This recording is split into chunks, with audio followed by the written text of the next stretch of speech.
Hey guys, and welcome to my new movie review for The Big Lebowski 1998. This movie review is as a very special request for Chris. Guys, that made me laugh so hard that the check was for 67 cents. If you look really closely to when he fills out the check in the grocery store, you see what it actually is, and it's literally for 67 cents. And the line also, guys, when he says, obviously you're not a golfer, literally made me crack up laughing. Guys, let's roll that synopsis. The Big Lebowski synopsis. Jeff, the dude Lebowski, mistakens a millionaire of the same name, seeks restitution of his ruined rug, and enlists his bowling buddies to help get it. Guys, straight off the bat, one of the biggest things I found in this movie that didn't stand out to me at all was the score of the movie. I kind of feel that the visuals were more impacting, that you don't even realize that there's music playing at all. And it's not that that's a bad thing in film, guys, but when you watch a film, one of the things, especially in a cult classic like this movie, it's kind of one of those things that kind of has to be a standout, because if it's not, you kind of, even though it's not a massive part of the film, it works really well. I just found the score surprisingly effortless compared to the visuals of the rest of the movie. Guys, I personally absolutely love bowling. Guys, Walter and Donnie's character in this movie is so funny. Oh my gosh. Like ridiculously, hilariously, brilliantly funny. I'm not even kidding you. This movie, guys, really is, in every sense of the word, it really is a timeless cult classic. Like, seriously, if you haven't had your chance to watch The Big Lebowski, guys, you really are in for a treat after watching this movie. Like, to watch this movie in general. Like, as I said, it is 1998, so it is quite old now, like really old.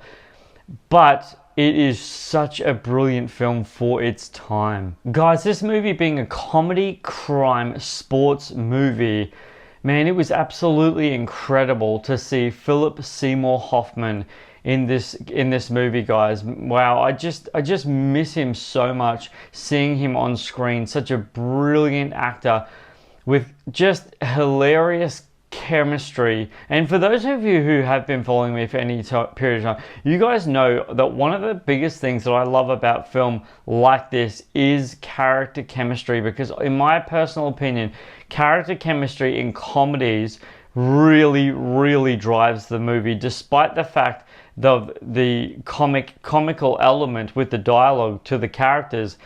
But I tell you what sits more than anything really is the character chemistry, because it just, when you have characters that bounce off each other like that, it works, and it works so seamlessly. Brant, played by Philip Seymour Hoffman, his reaction by Bunny, Tara Reid, by the pool was so classic. Oh my gosh, the way he reacted to what she said, oh my gosh, you guys, it is so funny. It's literally one of those moments in movie where you see for those of you who have been following me for any period of time, I don't do spoilers in my movie reviews, because as far as I'm concerned, spoilers are just a no-go, massive no-go. But the way that Brennett responds to Bunny and what she says to the dude, oh my gosh, I laughed so hard. His reaction was classic and brilliant, and just him. It was just him being him, but it wasn't. It was his character, and man, it works so well. Guys, this movie being rated MA, never try and cheat at bowling when you're playing with Walter's character. Man, I don't want to even give out puns here, because I can, and I can think of a lot of them, but that was a really ridiculously crazy overreaction to a game of bowling. And they hype that up so much. Speaking about hyping it up so much, guys, I just want to talk about one sequence element of this film, guys, which I thought was kind of weird. Was the trip when he was tripping, like when he was like all, off with the fairies or whatever, and he had those sort of sequences. And I'm talking about the dude. I get it, and I understand what it was, but I felt that it was kind of like what the heck am I watching kind of moment in that elemental part of the movie. But I guess if you were into that sort of stuff, I guess that would be more funny, but I'm not, and so that's why I didn't really find the humor in that. Not that it's bad, I just didn't find the humor in it because I just didn't find that sort of stuff funny. But the way he portrays it in the movie, it's pretty funny. Guys, one of the biggest, weirdest, and most craziest things about this movie is literally the key focus of the dude in this movie, what he really is after in this movie, and it's a rug. The key focal element of this movie is because something happened to a rug, and it starts right at the beginning of the movie. It's a rug, and it's like, wait, are you serious? When you watch this movie, if you haven't seen this movie, you'll know exactly what I'm talking about. And those of you who have seen the movie, right? A rug? Really? And then something else happens later on in the film, which is hilarious. And I love the Philip Seymour Hoffman. The way that the dude, Jeff Bridges, comes to him, and all of a sudden he's got another rug. That cracked me up so bad. It was so funny. Guys, this movie is actually directed by Joel Cohen and an uncredited Ethan Cohen, which is kind of interesting that Ethan Cohen is uncredited in this. But anyway, another brilliant film by the Cohen brothers. I mean, literally, they bring out some seriously incredible film. I mean, literally, absolutely brilliant films. I want to say something really, really quickly before I keep going ahead, guys. I just want to say, if you didn't notice me in it, then I'm about to tell you where I am, because I always put myself in the thumbnails of my movie reviews. And if you couldn't spot where I am, I'm actually in the dude's sunglasses, and I've put two of me in there, and I'm in a bowling pose. So if you're wondering why I've posted just some random thing up there and saying, putting who I am on movie review, and you didn't figure it out, check out his sunglasses, because I'm in his sunnies. Just a bit of trivia for you guys. Hey guys, I just wanted to tell you a really, really fun fact about this movie. One of the guys in the bathtub sequence, when you see it, you'll see the movie. One of the guys in that was actually Flea from the Red Hot Chili Peppers. How crazy is that? He plays really small roles in quite a number of older movies, and it's crazy because he's so noticeable. When you see his face, you'll know exactly what I'm talking about. It's really cool. So when I talk about the nail board scene, you'll know exactly what I'm talking about when you see the movie. The dude, it's a sequence. It's a sequence, and the dude is spending a lot of time nailing a board. What happens directly after him finishing nailing the board is so funny. His response isn't actually that surprising, but it's why it's so stupid what he does, and the connectivity to you'll see exactly what I'm talking about when you see the film. That cracked me up so bad. I was like, oh my gosh, that's funny. Okay, so the dude has had a great time with someone in the movie, and she's making herself like she's curling herself up in a ball, and you'll see it. When you see the movie, you'll know what I'm saying. You'll know exactly what I'm saying. And he says, oh, what are you doing? And the line that she says increases the chance of conception, and his response to that, oh my gosh, that is so funny. I laughed so hard at that line. Man, that line, I'm not kidding you guys. When you see it, if you haven't seen the movie, oh my gosh, Chris, that line, oh wow, brilliant. So funny, man. Guys, the duration of this film is 1 hour and 57 minutes long. So it's not like a ridiculously long film. And I tell you what, guys, in no way, shape or form does this movie drag. This movie is a really, really, really comfortable time frame. And seriously, not once ever did I feel, oh man, get on with it, because it really is just so well done. Another scene in this movie, guys, that I thought was absolutely just wrong is the ashes scene. When you see it, you'll know what I'm talking about. And those of you who have the ashes scene, oh man, whoa, that is nasty. Knowing what that is, oh far, I felt so sorry for the dude. I really felt so sorry for the dude. That's a bummer, dude.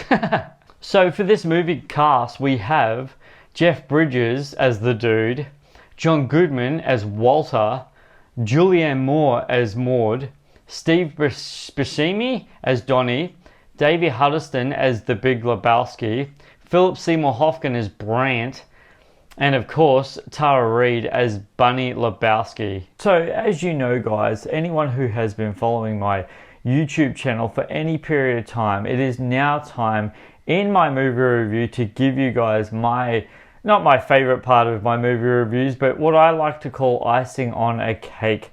Because who doesn't love cake? Oh my gosh, I love cake. So those of you who have been following me for any period of time, you know what time it is. Guys, it's trivia time.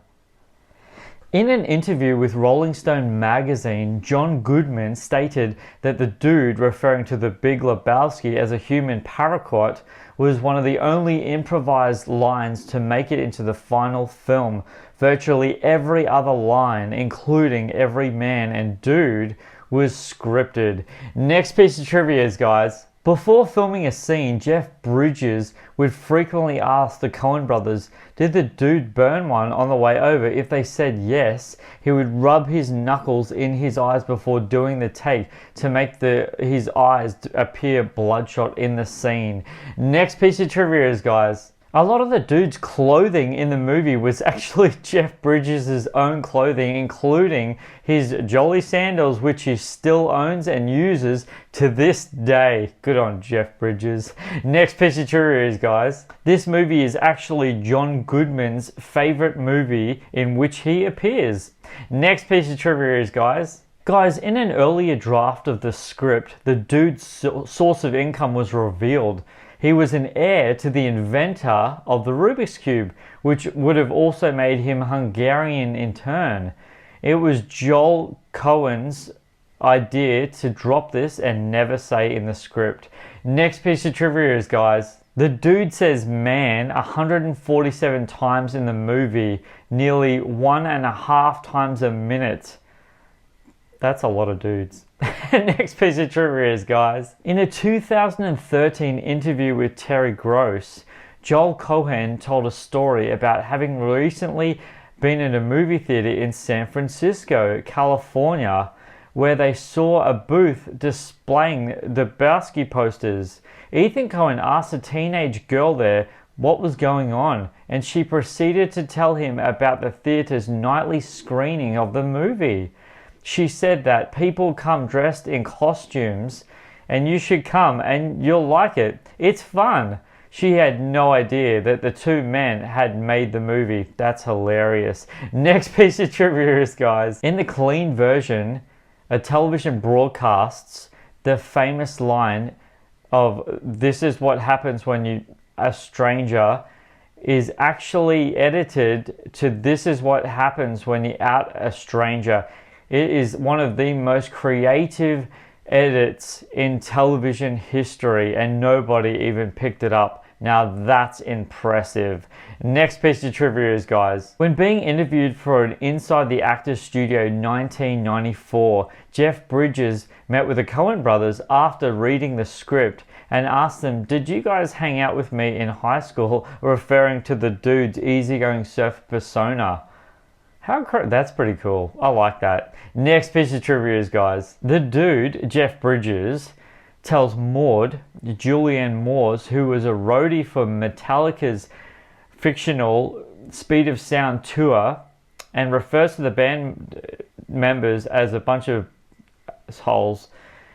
And Metallica were flattered to be known in a movie by the Coen brothers, and that they said that they tried to incorporate that scene into their live shows. They were really honored to have that happen in the movie. That's pretty cool. Next piece of trivia is, guys, after having been cast in the film, Jeff Bridges, no stranger to working on films that would have constant script rewrites, called John Goodman to ask when they would get the rewrites. Goodman, a longtime collaborator with the Coens, told Bridges that this film would be Coen territory and they didn't rewrite their own material. That's awesome. Next piece of trivia is, guys, screenplay was written with Jeff Bridges, John Goodman, Steve Buscemi, and Sam Elliott in mind. Next piece of trivia is, guys, T-Bone Burnett acted as a music consultant in the movie and helped Joel Cohen and Ethan Cohen establish his taste in music. Burnett selected many of the existing songs in the movie and also suggested that the dude's hatred towards the Eagles. Burnett himself isn't a fan of the Eagles. One of the band members was also dismayed about this, that he actually confronted him when he was met at a party. That's funny as. Next piece of trivia is, guys, John Turturro originally thought he was going to have a bigger role in the film. When he read the script, he realized that the part was quite small. However, the Coen brothers let him come up with a lot of his own ideas for the character, like shining his bowling ball and the scene where he dances backwards, which he says was inspired by Muhammad Ali. That's pretty cool. Next piece of trivia is, guys, one of the inspirations for the character of Walter, of the Coen brothers' friend, writer and director John Milius, an infamously bombastic with a obsession with everything militarized, an obsession with guns. These girth, beard, and hairstyle and shades are all his physical appearance. The Coens had tried and cast Milius in a Bank Finks in 1991, which was actually played by Michael Lerner.